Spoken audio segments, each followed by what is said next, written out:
ewange maka gange omukazi asaagula lugoye lupya nga piki ndwadde tajja kusobola era yagenda okuba mujjawe buli alina piki oba n'emmotoka ezo ez'akabi mujjawe abeera kidduka ekyo tosobola n'okwekompeyalinga oba tolina nnyo okwekompeyalinga kuba I can say nti bino ebintu bituwa essanyu okugeza n'omukazi lyatuwa omuntu omulamu atambula n'emmere gw'ogerageranya ku kintu ekiri awo ekikenkekenke kisobola okugwa byonna obyogedde naye nze njogera waliweddeko mu maka omusajja n'agamba nze kati kino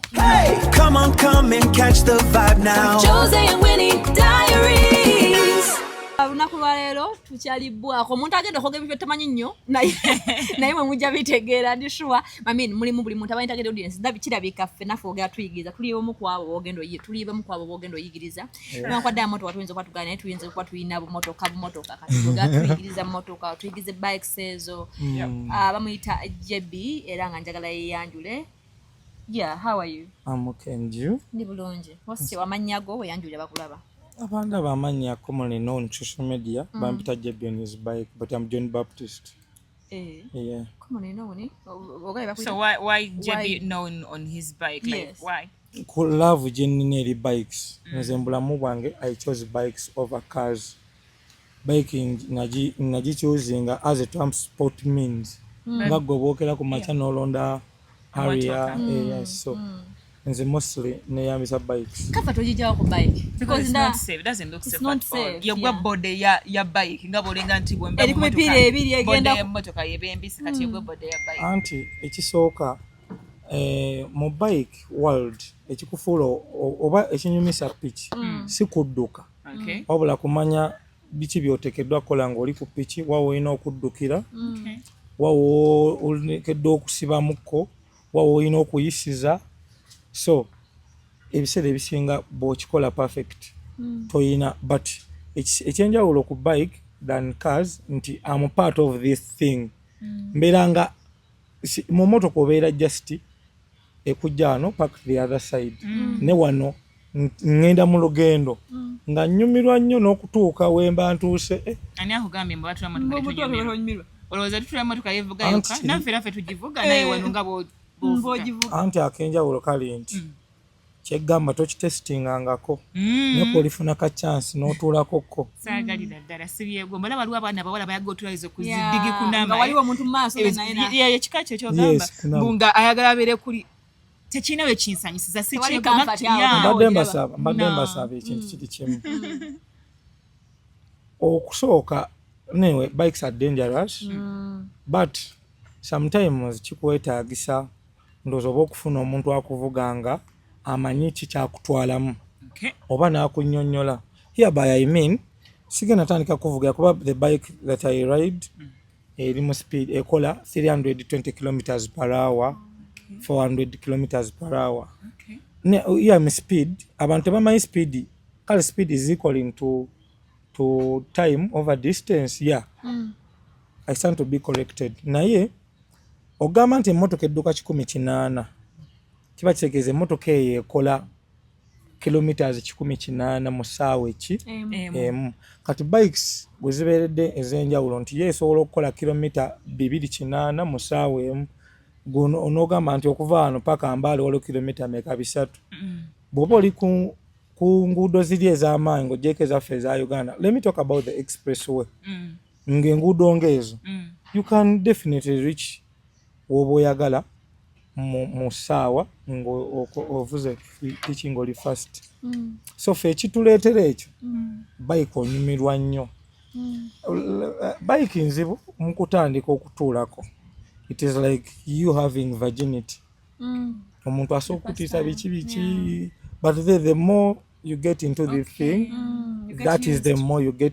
used and enjoying. N'omanya nti wano nnyumirwa wano nkola bwenti so kyekyo kyengezaako kutegeeza. So lwaki wa choosing a bike over ebidduka ebingi ng'oggyeko emmotoka sinatuuka waawo but I mean waliwo ebidduka nga waliwo zino pitches batuvugiramu lwaki wachuzinga bike ndabanga eri dangerous one speed yammwe mubeeranga balowooza nno munaye mwensi yonna mwabagiina mu ngalo zammwe terere yokka nze waliwo omusajja yafa oyo muyitaani bannaye yali avuga bike no yavuga bike yali kamera sad shot yes neŋŋamba bannaye ezo picha ezo neneyongera ozitya because nali nzitya now kyanjawulo ki ekiri ku ezo picha ezo z'ovuga compared ku zino endala ekyenjawulo ekiri ku picha ezo nti speed nga wenkugambye speed si kyekyamaanyi wabula speed ekuleetera kuwulira ki kankugambe okulya you can feel angry naye wabaako kyogamba nti ngenda kulya kino kuba mwemba nkirya nfeeling mpoomerwa okitegedde so the feeling otula mu mmotoka n'obeerawo kwegamba n'otuuka mu ng'obudde ne ku jaamu otuuka mu mbeera gy'ogendeddemu nga tonyumiddwa naye feeling gy'ofuna ku bike ati nze byonna nali mbibeddemu feeling gy'ofuna ng'oli ku bike yekuleetera okukyuzinga bike over car nonti kuzaagala sad let me tell you about sad akatono nnyo sad yali cameraman like let me simanyi photographer one of the best in Uganda sad yajja tukuba bifaananyi as a professional photographer here we went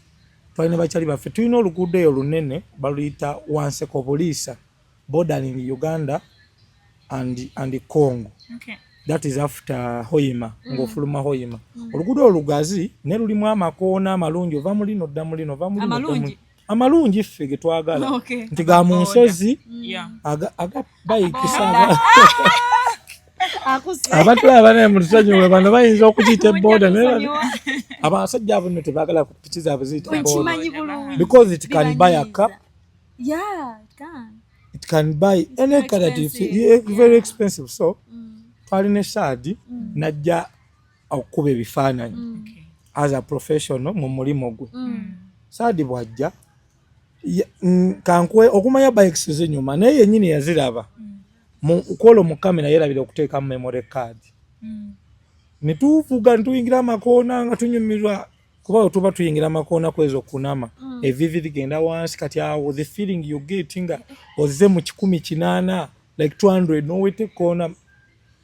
saadi tutuuke kawungezi nga saadi ebifaananyi tabirina tumuza saadi kiki agana naye mu kunyumirwa kuba mwade mutandise nirabidde teeka memory card so enkera ntuddayo naye tetwakola bulungi eyo tubadde tulina kukola because waliwo kiki osinga okwagala hobbies kwebaka ate ng'oggyeko kale okwebaka kwala okyogamba nti njagala kikola perfectly kale kaŋŋambe oyinza okuba nga oyagala nnyo okuswiminga okukola something like kati waliwo shots z'otuuka kuno ga squats zino oba zitazi scott so scott n'ogikola bulungi n'ogenda kwegamba n'ofuna n'okwatayo ka video nga kalungi just imagine gobadde okuwadde essimu nagamba mbadde sikwata sanyiza record so meaning tuddayo tuvaayo kati saadi nayagala nnyo bikes n'akomawo n'agula bike yasooka n'emukuba era saadi I think yafa mukosefu mu Congo gyeko ebya accident ye naye akenjawulo bike yatandika ozaagala ne tuzimwagaza n'alabanga emmotoka ajja kwagala nnyo bike okusinga emmotoka n'afuna esisi ezitandikwako 250 something like that era nolwe yafa yalina ekiwundu ku kugulu kati tuba tukkirira bakyali bange nsaaliyo bakkirira mu kantebe like having a ride ne bayita ewuwe nabanga tuba tuze kubuuzaako naye ffe tukkiridde mu kantebe kuba awo entebe waliwo amakoona amalungi ku express amanya ng'ona tetuuka ku airport so waliwo amakoona amalungi baba bali awo nga babagamba saadi afudde oba waliwo bike afunye accident mu eryo koona oba koona lya erinnya linirabidde kati waliwo ekoonawo ne babagaba nemmuli eno waliwo nti ate ano ogenda omutukako masaadi ng'ate bamulese waka naye we yabadde waka nayagala ajja afiiringemu ekyenjawulo kuba yali ku miggo nga nze wendi ku miggo naye nga ye atambulamukko nga nsingako okuba obulungi okusinga situation gye ndimu kati n'atomera wa boda. Temwatya oba gundi yamwe teyatya nga Saddam amaze okufa tutya nemusigala nga mugenda maaso n'okuzivuga naye ebiseera ebisinga babayika tulina sayingi egamba tufa tunyumirwa. Mukimanyi mbonna obulamu tetuyina bwa testi then tugenda waliwo papers batuwa zino eza midterm then tulina midterm then neza end of term like tulina end of term and that's it. I can understand. We have one life. Wawuti obogezesa ku kintu ng'ekyo singa babuvuddewo it's over for you nga badde osokyewala. Kati kankuweyo example emu nga sinayogera ku ffe wano. Waliyo family mu nsi za Europe eyo bagiyita Dunlop. Bavuga race family yaabwe ekoze erinnya mu kuvuga race eyo mu nsi yonna yesinga okutiibwa nti in that okugivaamu ng'oli mulamu singa osinze wabula ng'oli mulamu bakutegekera ne party before kimwe bagivugira ebyo ebikanga bagivugira ku island era bagiyita Eye of Man time trial asinga okukola akadde akatono speed entono zaavuga aba avuganga 200 kilometers per hour bagenda ambi 3 naye family eyo abasinga bafudde bikes naye bali masiganga bakyakibeereza sigala bavuga legacy ebintu bingi kati bikes tuzituulako nti bike kati tugezenze bike yatta Sami waliwo oba omuzungu mwali mulayeko ku social media ng'ayogera ku mwami we yafa. This lady lives in Canada. Yali atandise n'obulamu wano. Muvuka ali rasita trendinga nnyo. Sami tugenda mu ewanseko. Twete tunatuuka agwa akomawo e Kampala bamuteeka mu ambulance awo first aid akomawo e Kampala Nakasero oba is it Nakasero I think yafiira Nakasero nini mugendo muziika tugenda ku bikes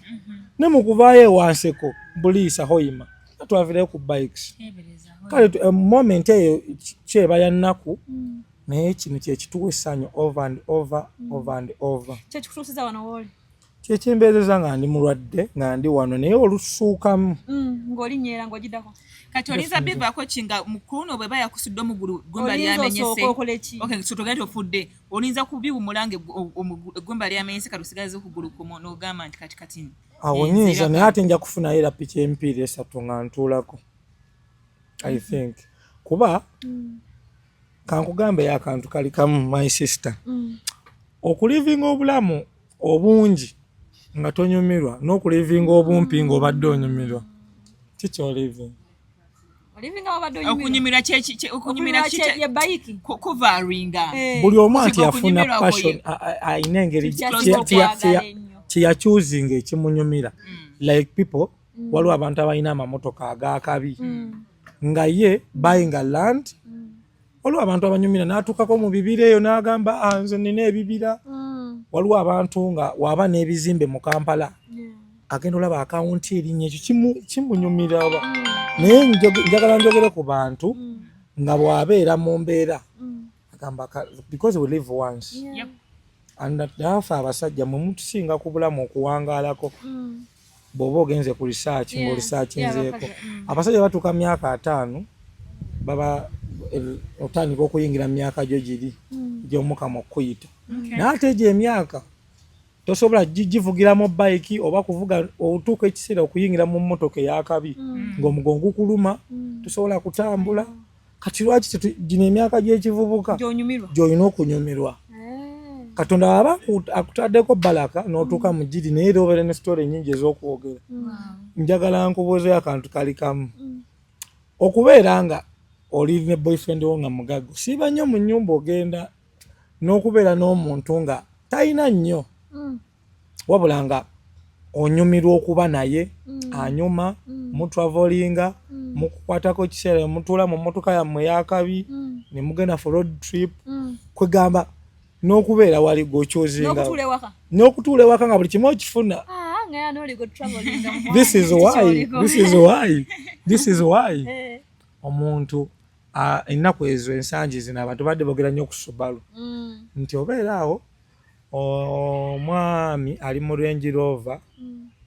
naye wa Subaru najja nga Range Rover tukozea milioni nga 4 olwo Subaru najja ekuba amasasi ekola biki ne bamugamba nno yakututeko girlfriend wo muki wa Subaru nzate ebyamasasi tebinku no nti masasi necessary na ku muntu kyayagala nti Subaru tenkuba naddala eza tugende mpola lwakuba nti mu Uganda twali kale zezisoboka n'abayinza obitegeera nga tebalina nnyo ssente bati tufunye abantu kati abalina ssente abagula emmotoka ezakabi nga zikola buli kimu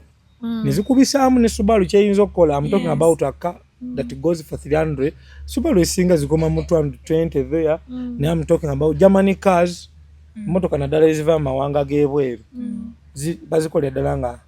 zisobola okukuwa Subaru kyekuwa emirundi 10 lwakuba luli omuzannyo gwalimu abavubuka ate nga balina okunyumirwa so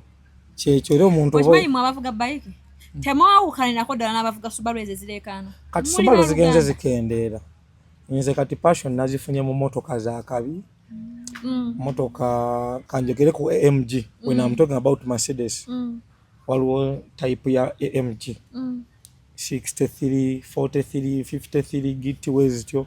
ekuwa eddoboozi eritali liri ericyankalanya erinyiza nekuwa eriri straight nga even in the morning oba oyagala olye ku kye bayita cold start kale ng'etandikaawo olupopo bwekuba n'owuliranga oya motoka ekwadde ne feeling ogenda ku mulimu. Okay, so oyina obusobozi obufuna emmotoka ne bike oba obuvuga emmotoka ne bike Yes. Right? Asalawo kino ky'osinga okwagala. Yes. Motoka ki gy'ogamba bwemba in case nvudde ku bike eno motoka eno at least gye nandivuze gye ndaba eyinza okumpa feeling eri yennyini gye ma feeling nga ndi ku bike. Motoka nnyingi naye kati nga nze omuntu n'emmotoka gye njagala ennyo bagiyita Nissan GT-R the Godzilla code name. Emmotoka eyo yatutwalako mukwano gwaffe omwagala w'abangi the Delta Rajiv. Oh yeah. Emmotoka eyo mu Japan yagikola. Okay. Naero wira byoyagala. It's a beast itself. Emmotoka eyo lwaki njagala kale bangi abajagala niyenze n'ensonga yange lwaki njagala. Emmotoka eyo yakolebwa omu Japan. Waliwo emmotoka nga ezidduka za buseere nnyo. Omujapani n'atula wansi n'akola emmotoka edduka eyina buli kimu ku layisi. Si ku layisi mmotoka ya layisi naye kusinziira ku miwendo ziri emmotoka zi Lamborghini, Urus, name those cars. Emmotoka nnyingi nnyo ez'akabi. Zi Veyron, awonagamba Mercedes GT, kati Nissan GT-R ono baamukola. Nga natandika okutiisatiisa ensi yonna nga n'omugagga atya kati ffe tulina ku street gye tubeera tuyina race tugendako mu race street racing ono ateekaano emmotoka no n'agenda wano kati who is faster kati yatuuka ekiseera nga abalina emmotoka ezigula $4 million $4 eno emmotoka bagitya eri $1,000,000 kati nze ensonga lwaki njagala yakabi naye ng'erina gwe yatta ow'amaanyi naye n'osigala ng'ogamba eyo kwe definitely kati wano weeri waliwo bbiri. Buno obudde waliwo eyasooka era waliwo omwami bamuyita King Eddie yagireete kati ayina endala. This one man is the top car collector in East Africa. East Africa, not yes, East of Africa. Ng'ate ayinayo n'emmotoka ewuwe nga yazina yekka nga yazina yekka mu Africa. Nga bakolerayo yekka? No, waliwo ze bakola nga personalized nga customized nga zo yekka. Naye I mean kati ayina Nissan GT-R eyo at 50th anniversary bakola emmotoka eyo mu 2020. 50th anniversary kimyaka gye? No, myaka Nissan yali aweze emyaka 5 mu business y'okukola emmotoka. N'akola Nissan GT-R. Yakola emmotoka 5. Bwe yakola emmotoka 5 kwegamba ng'ekijjukizo mu kuweza emyaka 5 mu business. Yafulumya emmotoka 5 tasafulumya 5 mu 5 mu 2 kali yafulumya emmotoka 5 mwezi emmotoka 5 King Eddie ayinako emu ani mu Africa I stand to be corrected tuleka mulimu bbiri emu Mu Africa mpulira emu eri Zambia limited edition kati ebiseera ebisinga bazitunda buwanana sina buwanana bokka naye okuuma omutindo gw'abakasitoma baabwe gwe baba nabo kuba omuzungu ogenda mugamba nti okoze emmotoka ataano ate ayagala kuwulira kuba agenda kufiiringa muli nti nze agirina kati awulire nti bangi abagirina abantu abamu bakola ssente ng'ayagala kufuna fiiru ey'enjawulo okitegeera kati emisaani gitale kati era omwami oyo omwogerako akatonotono ayina ekigambo kyakozesa nti nga gweoyita most wanted kati yeyita one of one nti ebintu emmotoka z'ayina ezisinga yazina one of ones mu East Africa ya mwami soko tunyonyole one munzizenga mu social media ndaba social media ebintu bye like ndaba muzungu nze bwe manda buli muzungu ndaba mfanira Sudiru like alimu ate ko gambye muna aswa ne kololo breed eringe ya Sudiru munange now tuina mu gundi mu bondi muneno mu Kampala nga yiri like okay kakati ayina mu bondi naye bondi eyo ya specializing mu kuleeta ebintu ebi unique high end cars sikuleeta simanyi olwalero lakitisi asole tuseso abalakitisi sagala bate ne wali ne Mercedes oh no kale kangaera okay bali bondi eyo olwokuba fiiri yafuna ekyenjawulo nayagala asembeze ku bantu abalina ssente kuba abantu balina ssente nditeba ebintu ebimu tebasaba bifuna kati bondi eyo ye bondi ereading ano mu Uganda mu kuleeta emmotoka ez'enjawulo ezidduka nga ng'oggyeko n'ekifaananyi kyabweru kuba zino emmotoka zaawukana ku mmotoka ekujja mu kifo ekimu okutuusa ekirala wabula eno emmotoka eba yanjawulo mu byekola mu byekuwa kwagamba neetuuka ekiseera nga bw'oba ogivuga naye yokka erina fiiru gyekuwa ey'enjawulo so zaatunda size ziri mu bonde nakawawalala kyoyagala okuŋŋamba watolina wogenda zisanga kuba emmotoka zonna eziri mu bondi ye kale oyinza okubaako wala woojabe n'ogaa nange njagala naye ebiseera ebisinga eyo bondi yereeta emmotoka ezikyasinza okuba ez'ettabbu eri naggulu nixwides so tebalinamu ist tebalinamu vts awo ogenda emakindi eyo ogende Mmengo oyite ku payini eno abantu bameka omwezi doesn't necessarily babeerawo n'emyezi 3 nga natunda yadde mukate wali apangisawo that is bwaba apangisa bali abanywa amasinyaze gasasulwa amazzi gakola biki ebintu bwe bityo like ekyenjawulo kiri kimu kubolaga zaatunda ekisooka emmotoka ziba ku orders nti nyamba ndeetera kino ate yatuyamba buyambi n'otuleeta ku mmotoka zino because batafunamu ssente no ekyenjawulo kiri kimu taliiwo okukola ssente because that is not his business oli businessman ya specializing nga bintu ebirala ennyo so nga bw'onaagamba kati nze I'm an engineer by profession electric naye ntunda piki oba nsobola okuba nga ntunda bike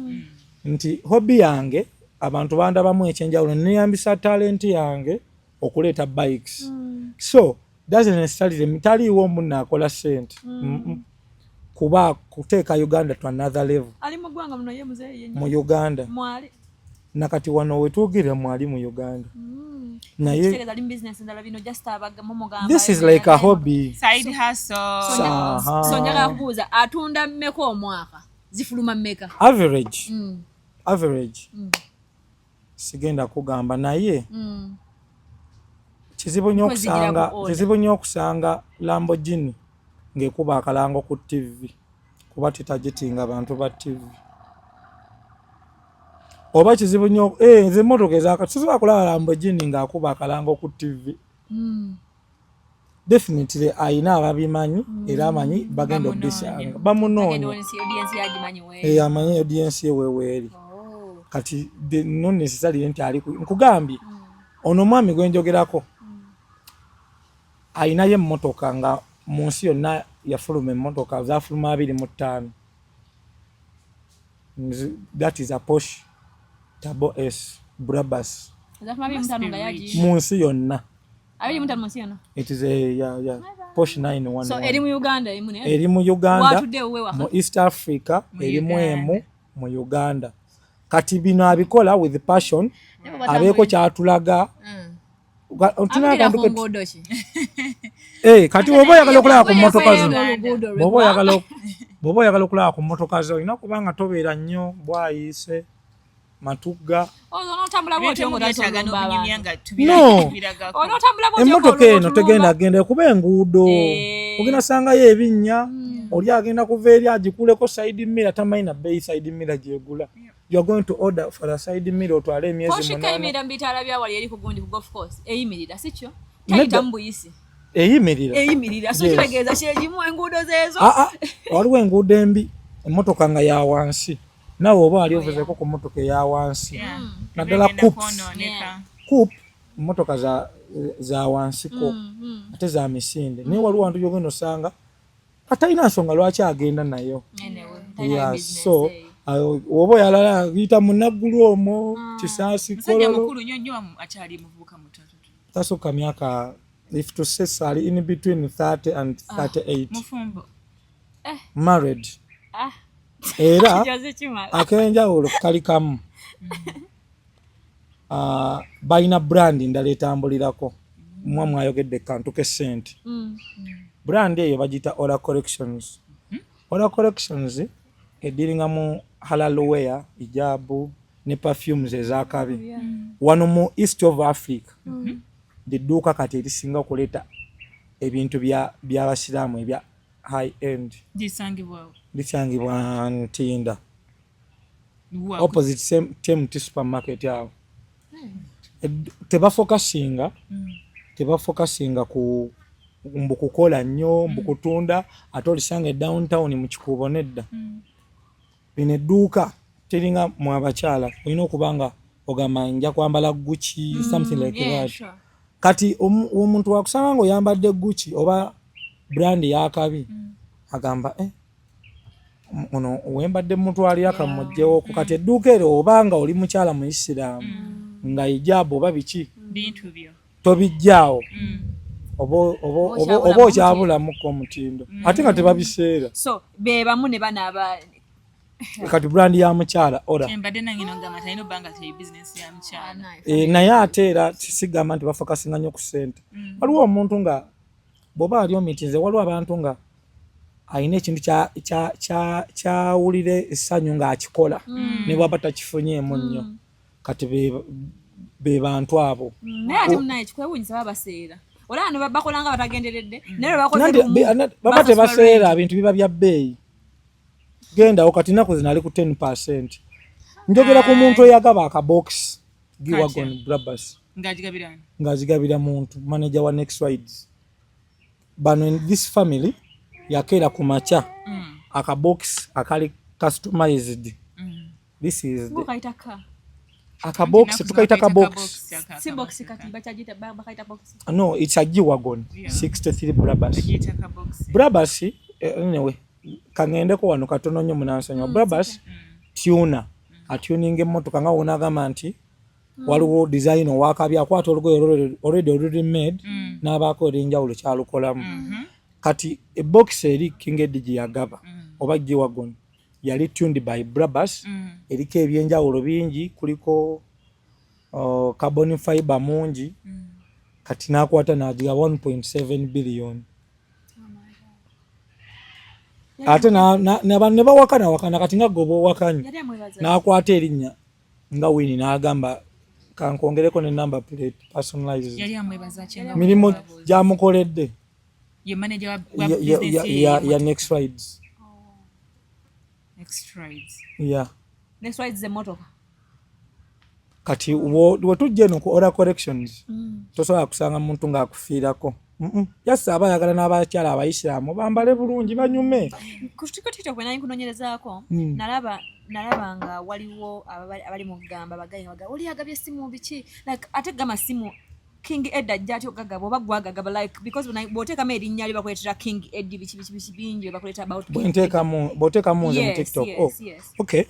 So naye ndaba bagano n'agaba essimu mbu n'abako ne oba crude oil Crude icon. ng'agamba mbu ono yagabye essimu ya iPhone 17 Max nga like explain it. Talk more about that. Oli musajja mu Islam. Yes. Abaisiramu balina akantu sibamanyi nnyo naye akatono ke mbamanyiko bagamba baagala nnyo gaba naye bagamba bafuna nnyo empeera mu kisiibo. Kati King Eddie ebiseera ebyo waliwo iPhone 17 Pro Max yazimala katale ku katale atya atya waliwo olutalo olwa America versus Iran. Yes. Kati nga ennyingira y'ebyamaguzi mu ggwanga ntono. This is why essimu zaggwawo naye each and every day yagabanga essimu nga 17 Pro Max. Addiza Mukama Katonda empeera mu kisiibo. So yali akusanga wonagabira bugabizi? No, nga woonagamba nti Winnie mulungi mukyakola kamuwe kamusiime bwentyo ate muteeke ne ssanyu ku matama. Tubadde wano mu Uganda ng'abantu abasinga okubaako kyakuwa olina okuba byokoze oba byomukoledde. But single-handedly King Eddie ye muntu eyagaba ebintu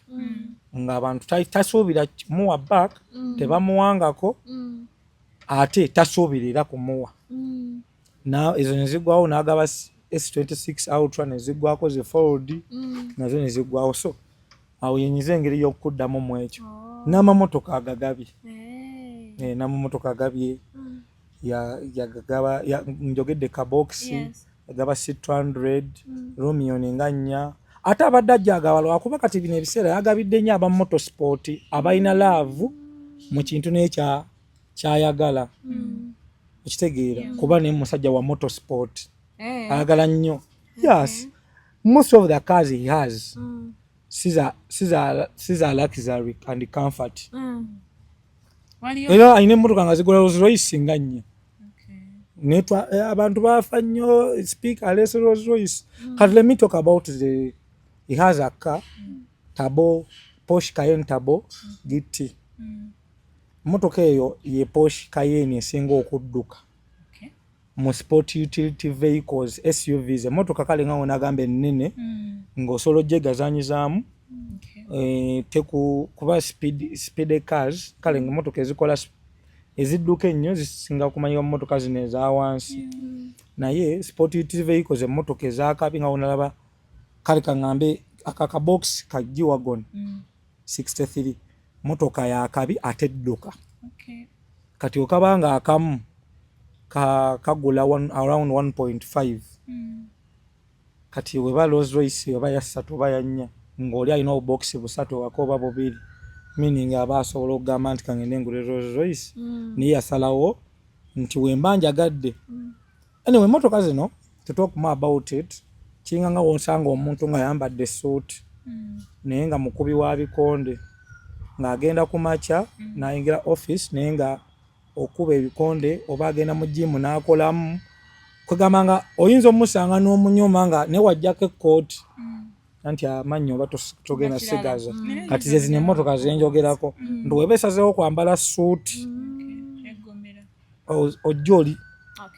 bw'oba osazeewo kakati nga bintu bivuddemu omuzannyo saawa 9 kiro kuba otereevu you can go for 300 kilometers per hour. Njagala kubuuza nti ompeeyo ebika bya ensi ez'enjawulo zikola mu motoka kikakyo. Benz nsi ki egikola, Toyota nsi ki ezikola, Jeep ziva mu nsi ki? Mostly waliwo ensi nnyingi ezikola amamotoka naye European countries oba ŋŋambe zezeegumbulidde mu Luganda the most kati ezirankingibwa nti zakabi. Nga bw'oyogedde ku Benz mu Germany yagikola naye akola emmotoka nnyingi naye Benz eyo nga kenjogeddeko Benz yemu ku mmotoka naddala AMG. Let me talk about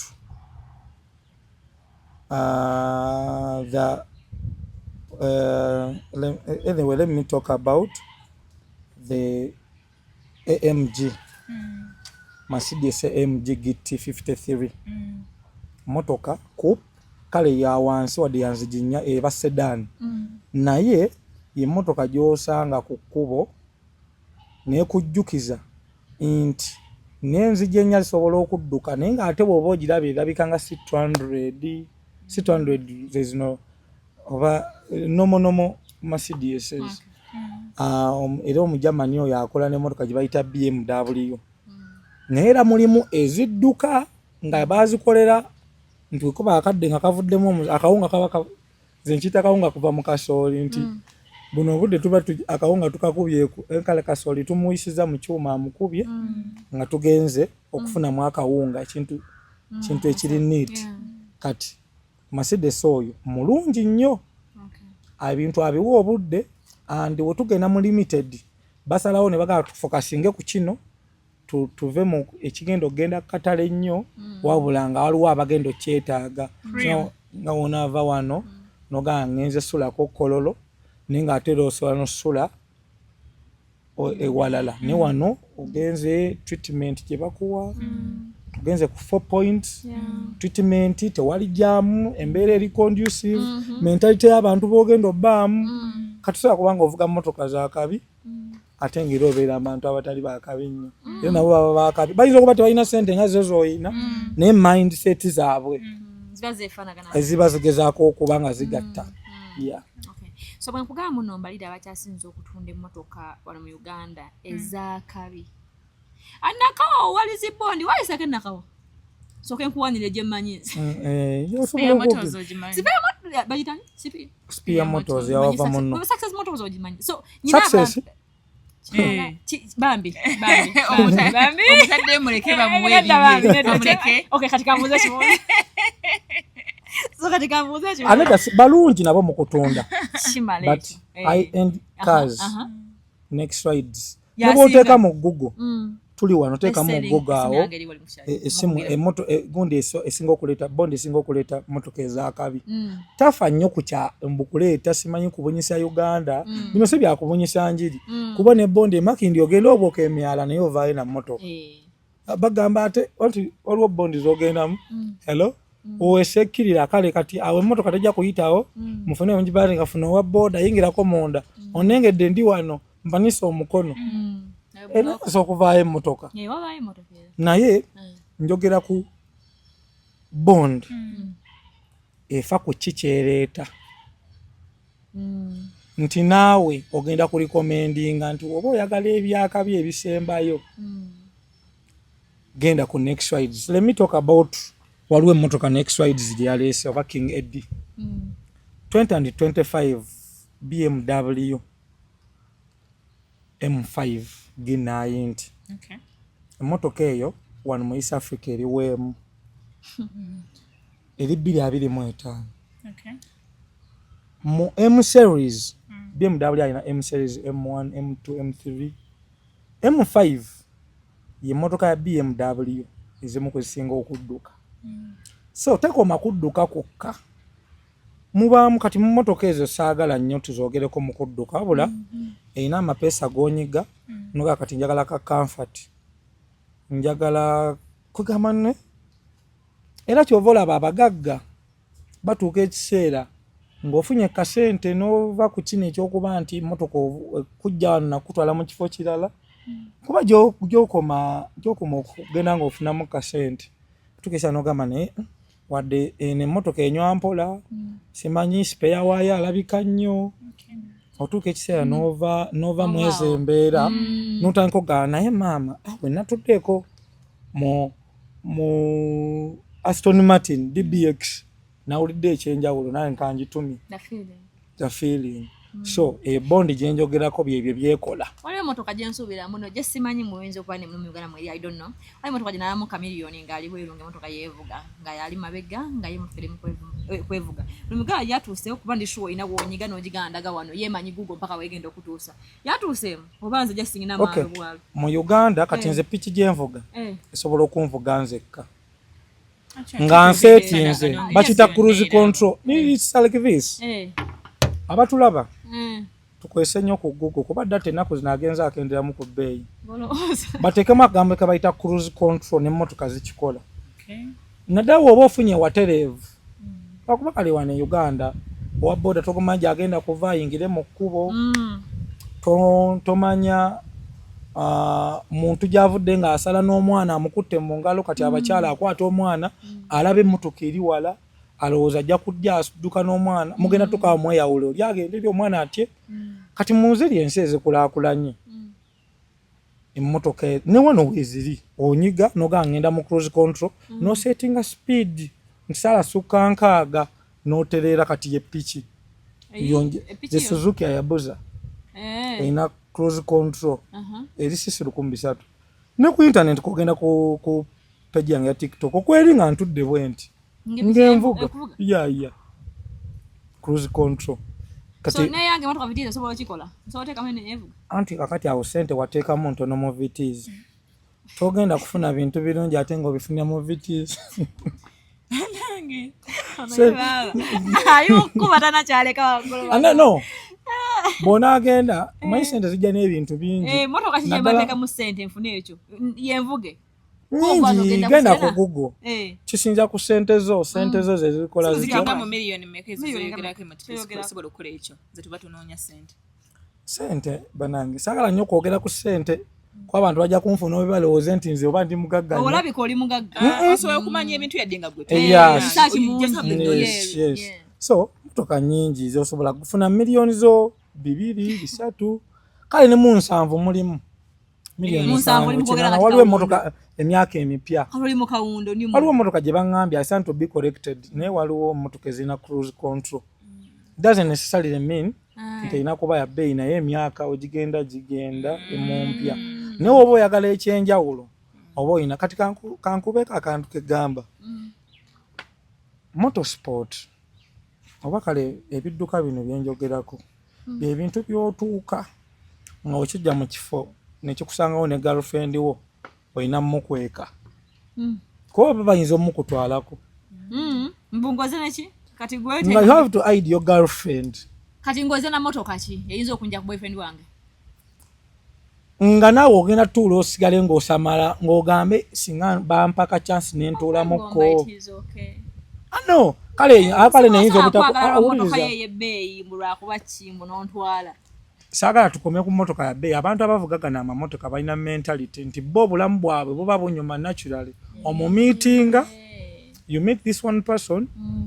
kwegamba ku buli kimu ku ye ng'akulaga tuli lwaleero ebyenkya biba byankya sorry to talk about this brand Ora ye mukyala kati mu Uganda asinga okulivinga obulamu obunyuma omukyala oyo ayina Lamborghini Urus emmotoka gyenjogerako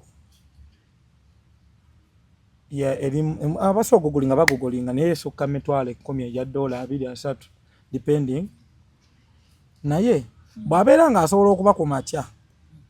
ng'ave waka avidde mu Lamborghini Urus ayina n'akabox 2025 G-Wagon Brabus full tuned tuning kwe kutandika okujjayo limiti ze bakola mu factory okwongera ku misinde kati wano ebintu biba bivuddemu omuzanyo nti basobola okuba nga bamukoledde emmotoka ng'ejjiddeko orders njagala kino munyambe ku kino awo sente wezijjiramu nti oyagadde kati njagala test this because otuuka mu kifo bafumbira akamene n'obagamba banna njagala mukole mukole saagala nnyo kumanya ku sente njagala munteereko kino omuceere naye mulina half cooked something like you get the point naye waliwo wogenda bw'obeera tolina sente waliwo wogenda nga kye baleese kyolina okukola ki kyolina okulya kati just imagine let me talk about emmotoka gyensinga okwagala mu motoka za King Eddie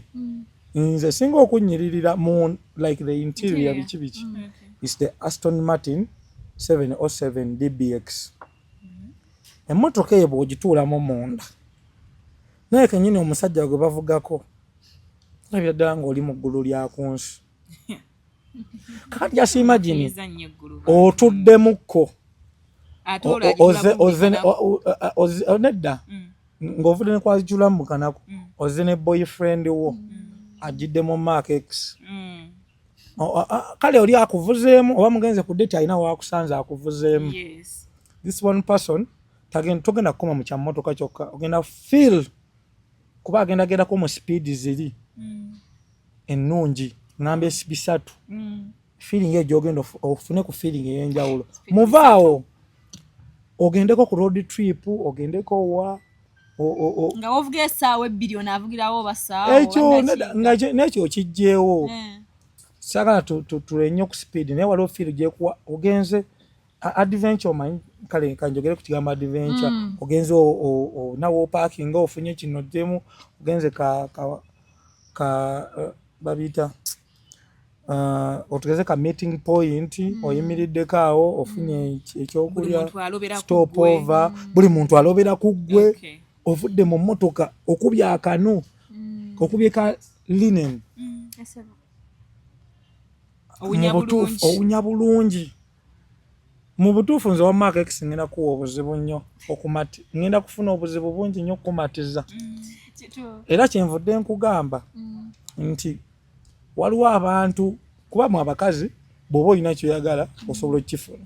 kati waliwo kyenvudde gamba nti waliwo omuntu ajja mu kifo n'ogamba naye girlfriend wange walaba kuba oba omanya nti girlfriend wange binaabyagala bimunyumira kati wanaagituulamu oba toyinaawo okay kati gwe tutudde ku gwe kati mweze emmotoka eriwa gyali ovugemu girlfriend wo nemugana okukyawa baali bakumenya ku omutima baagumenya naye nga sinnatuuka kuba bike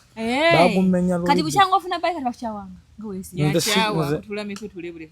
nze nedda ate nze sikutula nnyo mitima because when I come to you nkubuulira nsobola okugamba nsiri wano bya serious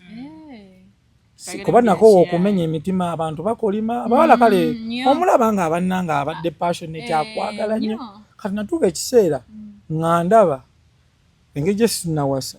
ngandaba nkunnyonnyola nnojja mu kyojjamu ng'okikola ki okimanyi bugenda keera ku makya kati okumanya no abakazi nze engeri gye mbategeddemu eri nti abakazi baagala nnyo omuntu ng'akola ekyenjawulo yadde yamulaalise nti sinali lugendo naawe kati njagala tukuba akafaananyi nga baselebrity wano e Kampala oli abeera nga ayimba nze n'omuyimbi gwenjagala omuyimbi kati gwenjagala nnyo bamuyita Violet kagamba oyimba naye abawala babeera nga omwami ono omuyimbi tannafuna official wife n'amanya nti nno tumuliko nga 10 naye akadde akatono kembeerako naye mu butuufu nnyumirwa n'okusinga emyezi gye ngenda mbeere n'oli bwe ndiko omu naye nga sikola ki sinyumirwa so nze simenya mitima bo oli waabeera alaba embeera teri conducive waali oba ayagala kinga motoka gye wali omuvuzeemu omukazi omuloka gye nali nvuzeemu omukazi nga n'owulira nga ng'ezo badde oŋŋamba ekisooka mbadde Katonda tannampa ku ssente zigula mmotoka za kali naye nina emmotoka kati gyenvuga bagita Golf GTI MK7 oba Golf 7 empa speed bisatu is one of sport cars because the latest is Golf 8 tewali mmotoka suka Golf 8 naye sente zigula Golf 7 zisobola okungulira kawondo ne Golf mmotoka nyimpi kati emmotoka gye nyinza okugamba naye sinagivugiramu nnyo kuba ngifunye mu budde bwa bulwadde buno nti njagala nti emmotoka eyinza okumba naye ku piki awo wo mbavuze njagala tugenda ebigambo si bawala bokka naawe kennyini wenkuwamu ka experience bike kekuwa anti lwakuba kati mbadde saagala nnyo kgenda si bikaseera tugenda kugenda mu speed because pikipiki kyekintu kyotandika okugamba kyokwata ekimuzo oteeka muno ogamba Katonda nyamba sigwa oba ntuuke wabula wopaakinga okuva mu olwo olugendo lw'obaddemu oba ogamba ate yo banziramu ddi okuvuga osaba Katonda akuyamba oleme kubaako obuvune bw'ofuna. Kyokka ate bw'opaakinga ffe tusanga babayika nagamba mbadde ngenda kulukaya wano n'otuna mu puroguramu zino ogamba naye ngenda kubeera naye appointment ku saa 2 ez'ekiro saa zikyali 7 katugendeko e Masaka. Nze nazuukukanga ekyo kankuweeko example. Manjala nnyo okuwa example, live examples. Omanyi lwaki nkugambye nti n'abawala mwagala nnyo okunyumirwa? Kale ensi muntu buli kya butonde. Kekaliko example kenkuwadde nti no okubeerawo myaka 8 nga tonyumiddwa n'okubeerawo 8 era ojja kulonda kaana. Kakati nze wembeeramu n'emitwalo 10 nga mmanyi gigenda kuntuusa e Masaka. Ebyenkya biba byaki? Byankya. Kyova olaba bayika agenda kukubbako omukazi amutwale kuba ogenda kumusanga n'akakadde nkwakwate kati tugenda this weekend we have money versus machine ku banana. Wano wali abagenda sigenda vuga nze naye ndi mukugamba nti waliwo agenda okukwata $2 million nga zainambulamu agambe girlfriend we baby weekend bisoma amutwale ejjinja balabe ku motoka ez'akabi experience yagenda ofuna bakomenga ku Monday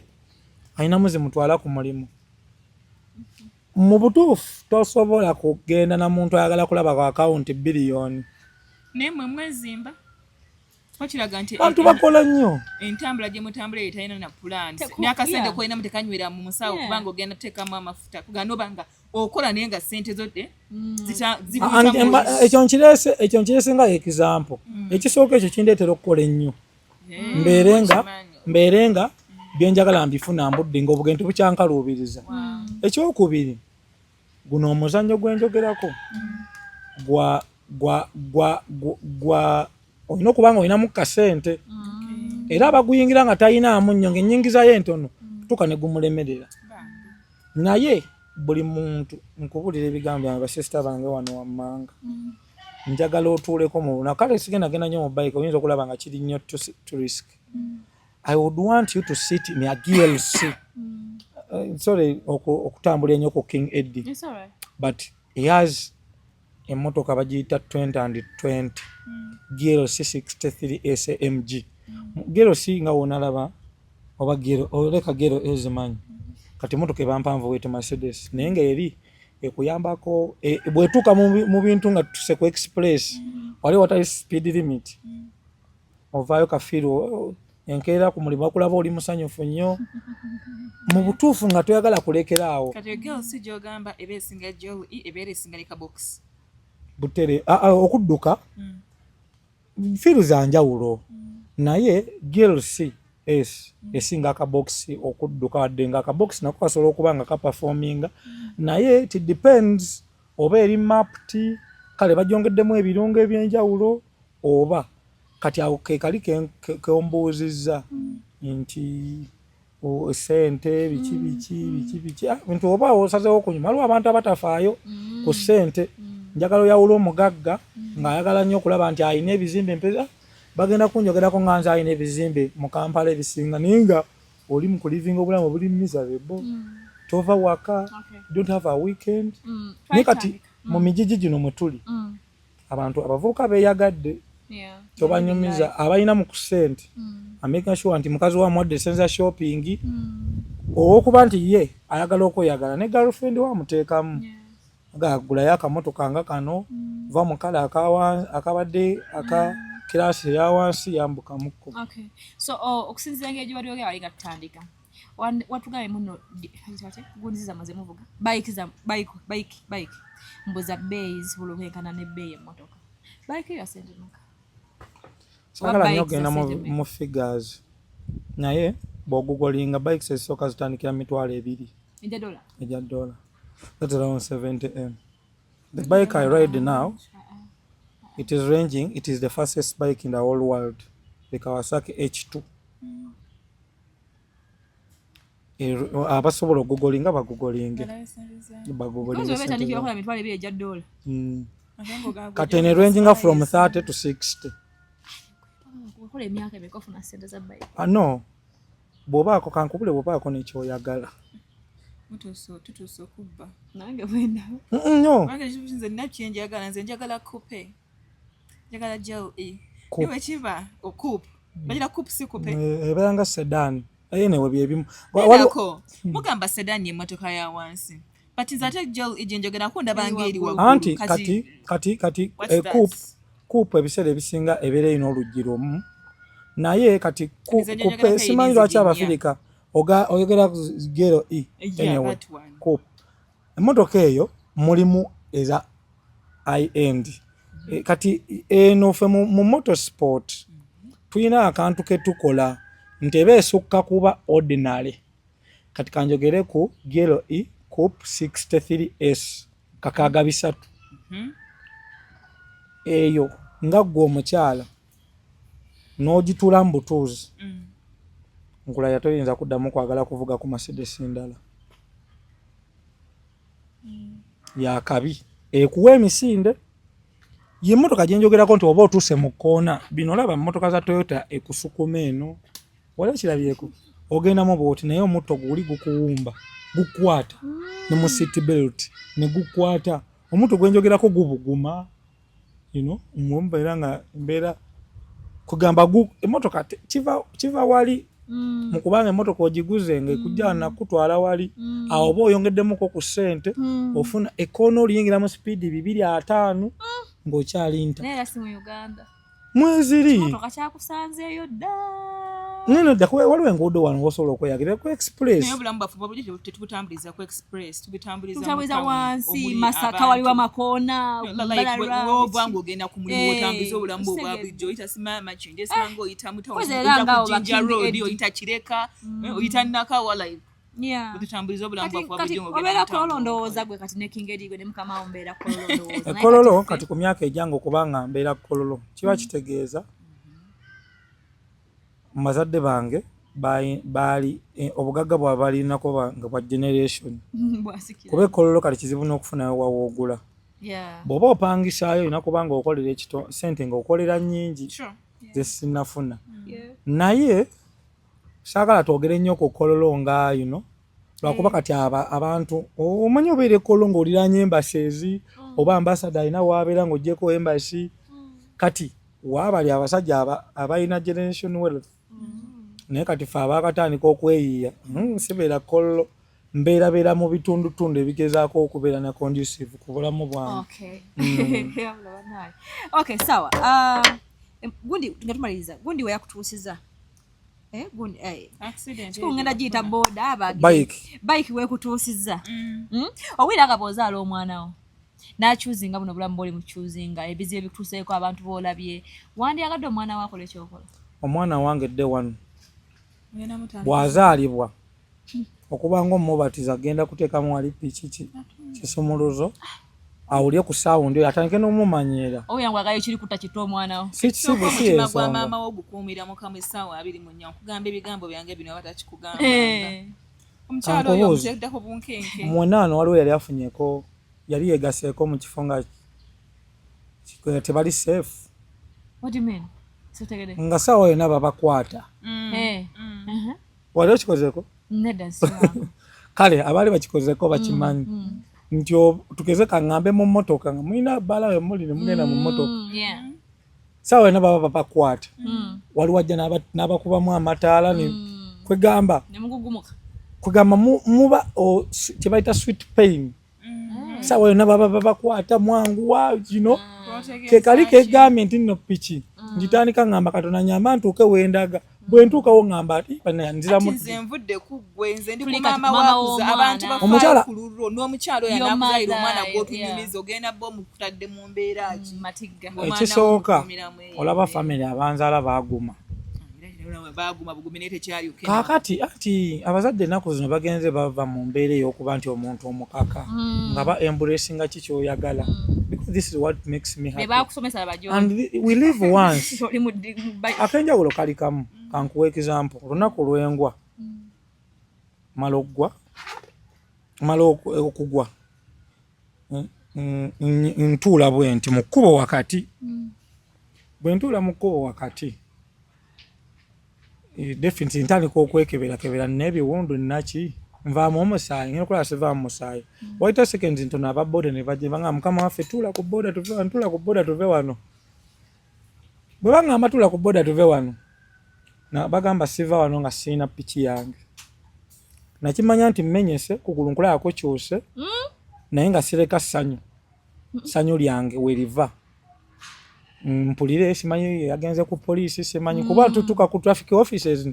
omaze emyezi ebiri okudda engulu oba okuwona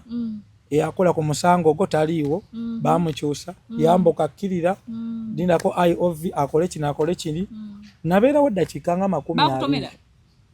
omotoka yankozesa ensobi sawa zalinga 10 ez'ekiro yankozesa ensobi nga ndi mukonyomerwa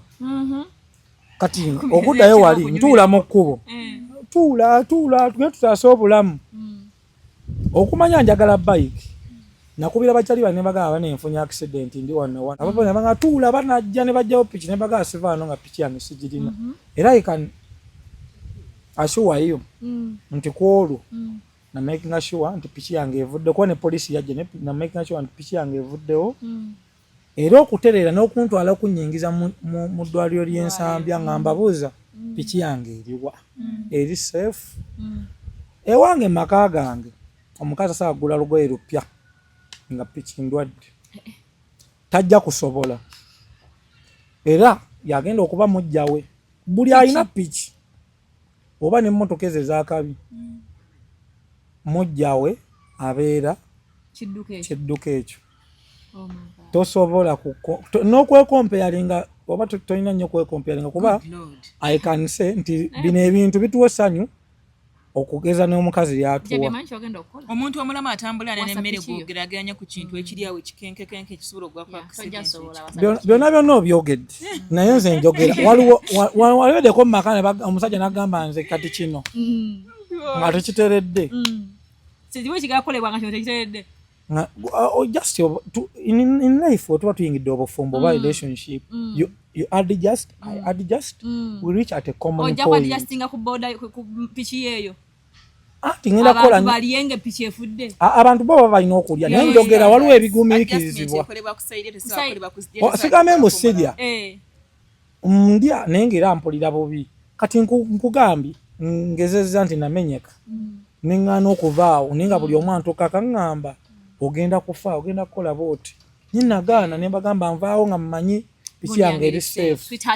ali safe era baŋŋamba era omusawo yagamba nga bannanga omulwadde abuuza ekintu kimu bayiki ye baba nemunzikirize njogere n'omuntu oyo gumumanyi yatute bayiki yange waka mutera okuba n'ebintu nalabako nga babiyambala ebikuuma amaviivi right ebigira waneeno tewabiinako olwo kolo nali mu weekend nali nyambadde akagato bakayita alpinista kagato ka safety ka piki nali nga bwenti nga wogamba weekend naye ng'ebyo ebintu tubirina nali taddeko helmet glove kyabula sina biwundu naye kati eno nzijudde enkovu naye tezino enkovu nazo era sizejjusa ene waffe mu piki mba genero tino enkovu zibanga cepe ziba cepe nti piki yali ekubyeko abazijasa abeerayo n'avaayo nga talina mukono naye nga wona the late kale kakati king edit mulabyeko oba tukyadde tuyite wano wenyine ku social media abaako kale gogo nesiga mu luzungu aluganda alumanyi akulidde wano muna uganda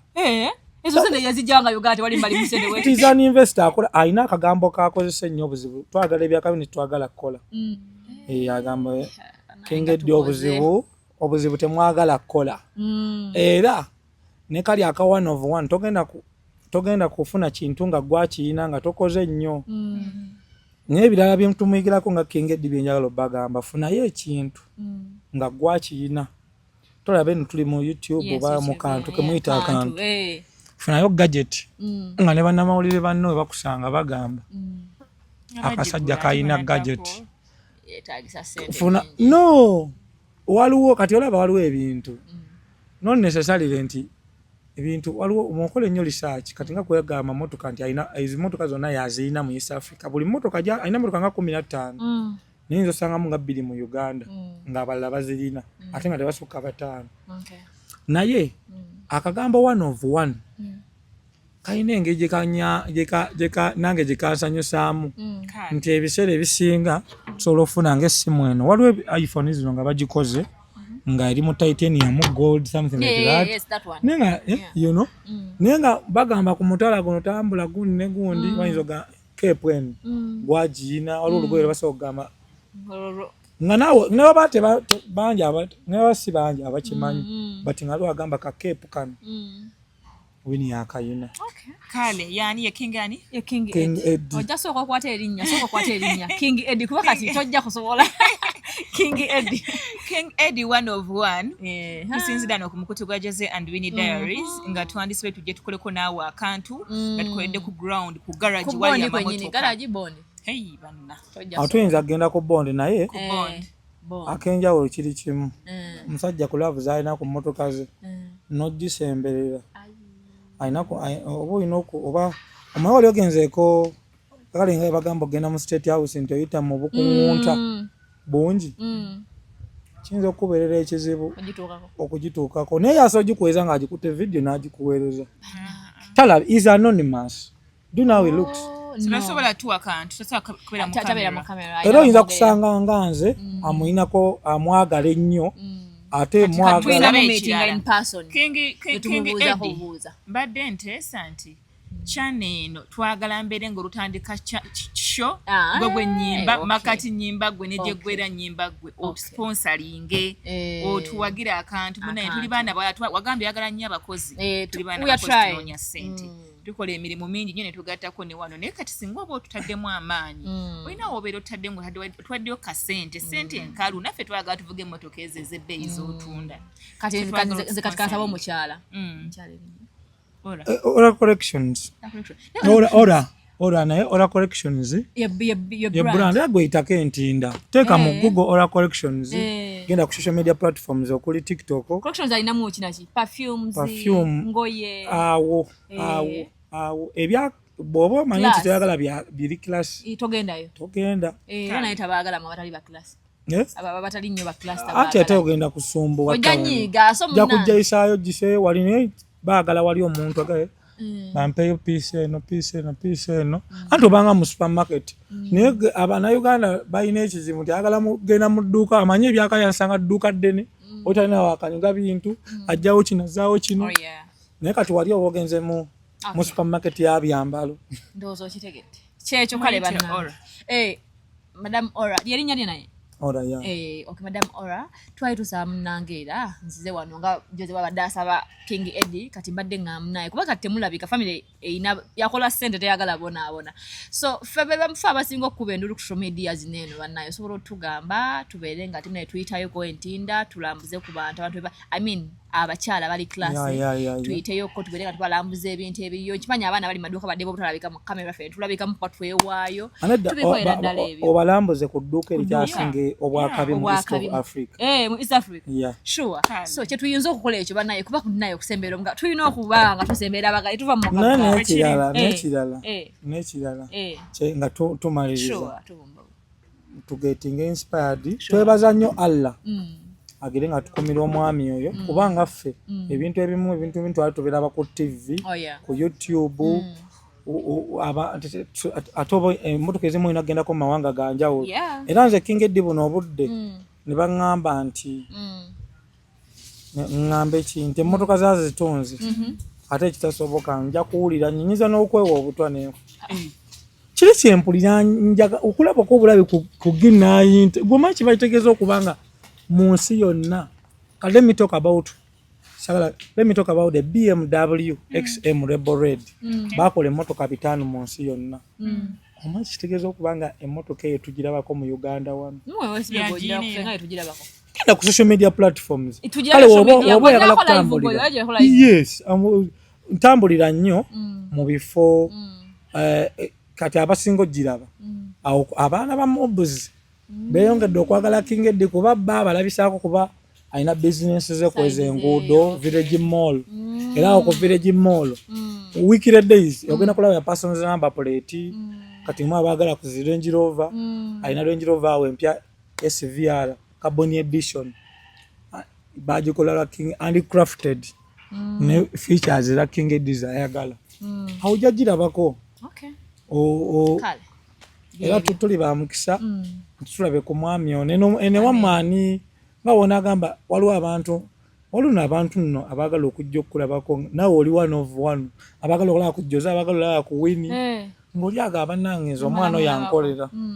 kati ffe twatuuse ekiseera nga twagala nnyo King Eddie kuba ayina byatuwa abalala batasobola kukola ki tuwa kati naawe olina byogaba abalala batasobola kugaba nona ayina ebirala byagaba era wano ntudde mba one of one amina naffe okatuwadde byebyo bannaye ndowooza tujja ndowooza kuddamu okufuna anytime just in case wetuli inshallah mukama naba tujja going deep mu bikes nawe kati olina bike zotunda olina bondi ya bike bondi maasawo nina bavuga bike banji muganda can let me talk about this one lady omanyi Peter Miles mumanyi ayina oba mutowe I stand to be corrected naye muganda we mukyalo yali myaka nga 4 n'okudda waggulu yavuze piki yali avuzeko piki ojijja wano paka Zanzibar of recent babadde Uganda bikers omulanyamu yali avugira Uganda bikers bagenda mu Europe ne bavuga kusemazinga wa Europe piki. It's also transport means. So abakazi gye bali abakabi era naawe wali badde wano sagala fa kale byebyo tweyanza nnyo okujja mwebale nange neyanza nnyo okunsalawo okubeera ng'ojjuli wakabi nnyo guys kyeki musubscribing ku Jose and Win Diaries for more tubaagala nnyo mubeere bulungi